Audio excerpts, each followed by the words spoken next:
નમસ્કાર. ક્યારેય વિચાર્યું છે કે આખી પૃથ્વી પર જીવન ચાલે છે એ ચાલે છે કેવી રીતે? એની પાછળની એનર્જી ક્યાંથી આવે છે?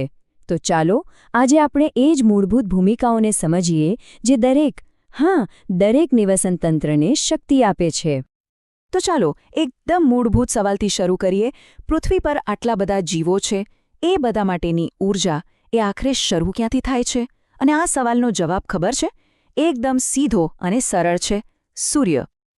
હવે આ જે એનર્જીની વાત કરી રહ્યા છીએ એ મેળવવાની રીતના આધારે પૃથ્વી પરના દરેક જીવને આપણે બે મુખ્ય ગ્રુપમાં વહેંચી શકીએ. અને માની લો કે આ બે ગ્રુપ જ આપણા આખા નિવસનતંત્રનો પાયો છે. ઓકે, તો સૂર્યમાંથી એનર્જી આવે છે એ તો સમજાયું, પણ એ સૂર્યપ્રકાશ ખોરાકમાં કેવી રીતે ફેરવાય છે? આ એક સવાલ જ આપણને આખી ફૂડ ચેઇન એટલે કે આહાર શૃંખલાની પહેલી અને સૌથી અગત્યની કડી તરફ લઈ જશે. સારું, તો ચાલો આમાં થોડા ઊંડા ઉતરીએ અને સૌથી પહેલાં મળીએ પહેલા ગ્રુપને, ઉત્પાદકો. એમને છે ને આખા ઇકોસિસ્ટમનો પાયો કહેવાય છે. અને હવે આપણે જાણીશું કે આવું શા માટે કહેવાય છે. તો આ ઉત્પાદકો એટલે કોણ? બહુ જ સરળ ભાષામાં કહીએ ને તો એવા સજીવો જે પોતાનો ખોરાક જાતે જ બનાવી લે. અને બસ આ જ વાત તેમને આત્મનિર્ભર એટલે કે સેલ્ફ સફિશિયન્ટ બનાવે છે. એમને છે ને તમે નિવસનતંત્રના પાવર પ્લાન્ટ સમજી શકો. વિચારો, જેમ પાવર પ્લાન્ટ વીજળી બનાવે, બસ એ જ રીતે આ ઉત્પાદકો સૌર ઊર્જામાંથી રાસાયણિક ઊર્જા એટલે કે ખોરાક બનાવે છે. અને આ જ ખોરાકનો ઉપયોગ પછી આખું નિવસનતંત્ર કરે છે. તો ઉત્પાદકોમાં કોણ કોણ આવે?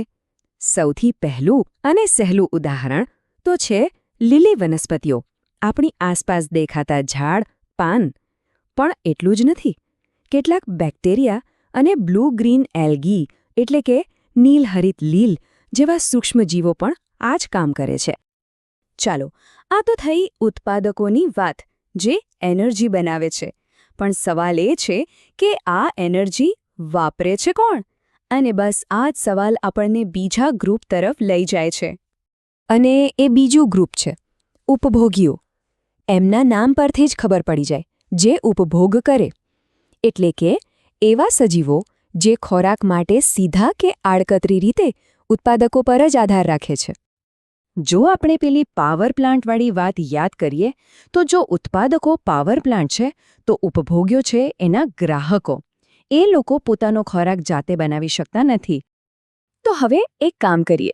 ઉત્પાદકો અને ઉપભોગીઓ આ બંને વચ્ચે શું તફાવત છે એને વધુ સારી રીતે સમજવા માટે એમની એક સીધી સરખામણી જ કરી લઈએ. ચાલો આ ટેબલને જોઈએ. સૌથી પહેલો તફાવત તો એમના વૈજ્ઞાનિક નામમાં જ છે. ઉત્પાદકોને કહેવાય સ્વયંપોષી, કેમ કે એ સ્વયં એટલે કે જાતે જ પોષણ મેળવે છે. જ્યારે ઉપભોગીઓ છે વિષમપોષી. બીજો મોટો ફરક છે એનર્જી સોર્સનો. ઉત્પાદકો સૂર્યમાંથી એનર્જી લે છે, જ્યારે ઉપભોગીઓ બીજાને ખાઈને એનર્જી મેળવે છે. અને હા, સૌથી અગત્યનું, ફૂડ ચેઇનમાં ઉત્પાદકો હંમેશા પહેલા લેવલ પર હોય છે. એ જ આખી સિસ્ટમનો પાયો છે. પણ એક મિનિટ, શું બધા ઉપભોગીઓ એકસરખા હોય છે? ના, બિલકુલ નહીં. ઉપભોગી તો એક બહુ મોટી કેટેગરી છે. એમને એમના ખાવા પીવાની આદતોના આધારે આપણે અલગ અલગ પ્રકારમાં વહેંચી શકીએ. તો મુખ્યત્વે 4 પ્રકાર છે. પહેલા છે તૃણાહારી, જે ફક્ત ઘાસપાન એટલે કે વનસ્પતિ જ ખાય છે, દાખલા તરીકે ગાય કે હરણ. બીજા છે માંસાહારી, જે બીજા પ્રાણીઓનો શિકાર કરે છે, જેમ કે વાઘ અને સિંહ. ત્રીજા છે મિશ્રાહારી, જે વનસ્પતિ અને પ્રાણીઓ બંને ખાય છે. હા, આપણે મનુષ્યો આમાં જ આવીએ. અને ચોથા છે પરજીવી, જે કોઈ બીજા જીવતા સજીવ પર રહીને તેમાંથી પોષણ મેળવે છે. તો આપણે ઉત્પાદકો જોયા, ઉપભોગીઓના પ્રકાર પણ જોયા. પણ આ બધા એકબીજા સાથે કામ કેવી રીતે કરે છે? ચાલો હવે એ સમજીએ કે આ આખી સિસ્ટમ એકબીજા પર કેવી રીતે નિર્ભર છે. અહીંયા જ આહાર શૃંખલા એટલે કે ફૂડ ચેઇનનો કોન્સેપ્ટ આવે છે. ઉત્પાદકો અને ઉપભોગીઓ મળીને એક ચેઇન બનાવે છે. આ શું છે? બસ એક જીવમાંથી બીજા જીવમાં એનર્જીના ટ્રાન્સફરનો રસ્તો.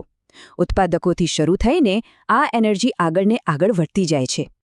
અને આ આખી વાતનો સૌથી અગત્યનો મુદ્દો એ જ છે કે કોઈ પણ ઉપભોગી હોય, પછી ભલે એ તૃણાહારી હોય કે મોટામાં મોટો માંસાહારી, આખરે એ બધાય એ જ એનર્જી પર નિર્ભર છે જે સૌથી પહેલાં કોઈ ઉત્પાદકે સૂર્યમાંથી બનાવી હતી. તો ચાલો આ વાતને એક સવાલ સાથે પૂરી કરીએ.